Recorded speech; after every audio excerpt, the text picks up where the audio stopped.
When I was first asked to speak today, I was originally pretty apprehensive about it. But then Mary Ann said to me, just tell us what you've learned.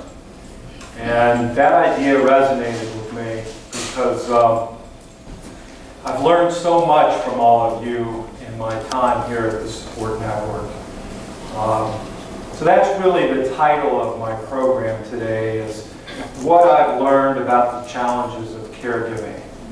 And I hope that as I recount these lessons, they will be of some help to you as you face your own unique challenges. I put this picture up. I happened to find it in my photo album. If you can't read it, it says, "Rough road, next 11 miles, proceed with caution."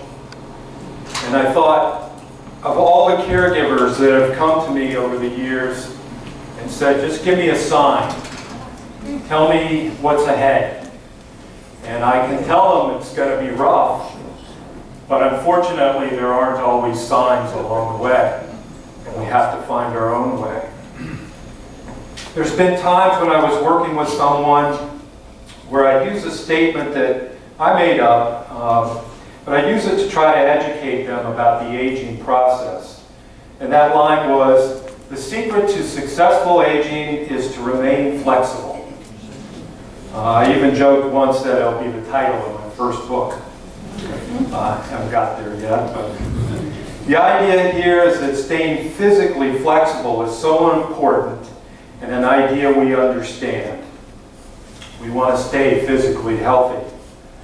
There's also the idea of staying flexible as our lives begin to change, often in ways that are difficult and frightening. But being able to adjust or flex with those changes allows us to keep growing.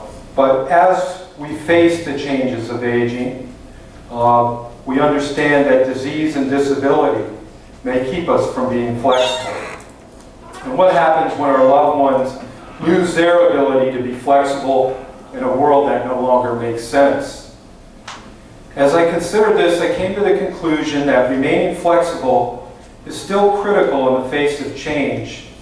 But what was really needed was a better understanding of what it means to be successful at aging. Successful aging for a caregiver may be quite different than successful aging for a person with a chronic medical disease like Alzheimer's. So the definition of success must be our own and unique. Fade now. Flexible. Yeah. Stay flexible, right?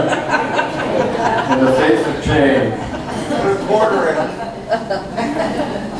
Okay. So anyway, my point is that our definition of success has to be our own.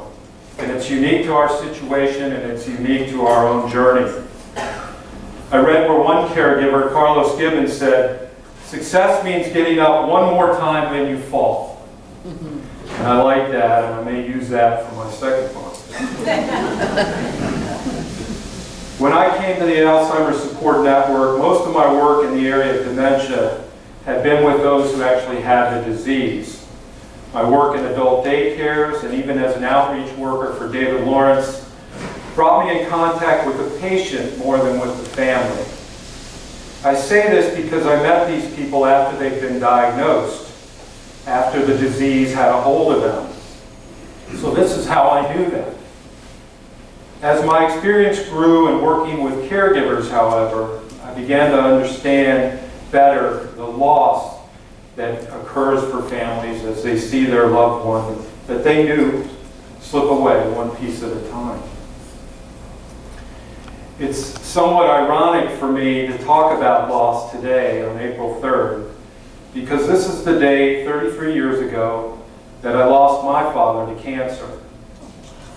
Jerry Edmonston was 44 years old when he died. He left behind a wife and 3 children. And his death made a great impact on me and on my life, as you might imagine. And I remember of all the emotions that I experienced with his passing, I remember vividly how much I grieved for the loss of the life he didn't have. How at 44 there was so much left undone. And I've since learned that this is called the loss of the assumptive life. And most families experience it when they're given a diagnosis of Alzheimer's or dementia. This is the loss of life you assumed you would be living. This is the golden years that many have worked for and planned for, and now that's gone. The loss of the assumptive life can bring on very uncomfortable emotions, including sadness, bitterness, and certainly fear. They're painful emotions, and as human beings, we naturally avoid pain. Denial can be useful. These are painful emotions. People will deny these changes in their loved ones in order to avoid this pain. And denial can be useful in the face of a shocking event, and that allows us to gather our strength and resources to better be able to face that shock. But when denial becomes a way of life in the face of illness, it opens the door to many problems. The most concerning, perhaps, being the health of the caregiver themselves. I've learned that it takes tremendous courage to face this loss of the life you thought you had. And that when a caregiver first walks in our door or attends that first meeting, it means they can no longer go back to that image of their old life. They have taken that first step towards what we call acceptance. Dr. Keith Foster has taught me a lot about this idea of acceptance. And by the way, he's going to be our speaker next month, so I'm sure he'll have a lot more insightful ideas about this than I am. But what I have learned is that acceptance of an illness like Alzheimer's or dementia can be a very slippery slope for families. Acceptance does not mean that what is happening is okay. And it does not mean that you're giving up. Acceptance means that you've educated yourself about this disease. There's an intellectual understanding of what's happening to your loved one. But perhaps what is harder to attain is an understanding of your own emotional reactions to the changes that are brought on by this illness.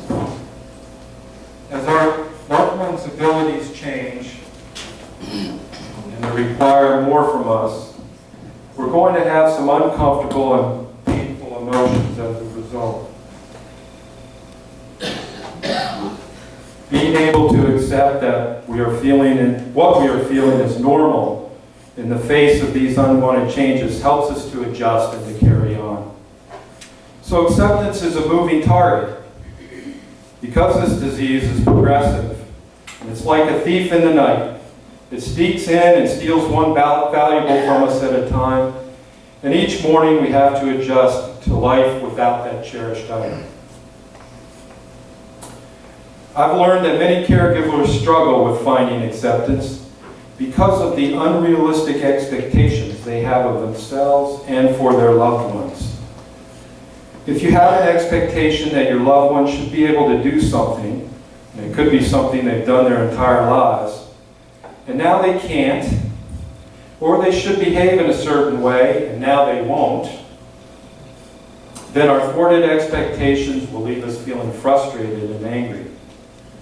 If our loved ones are demonstrating difficult behaviors, it can be helpful to try and look at their environment.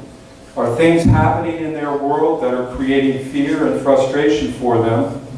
And is there a way for us to impact that environment that helps them to cope?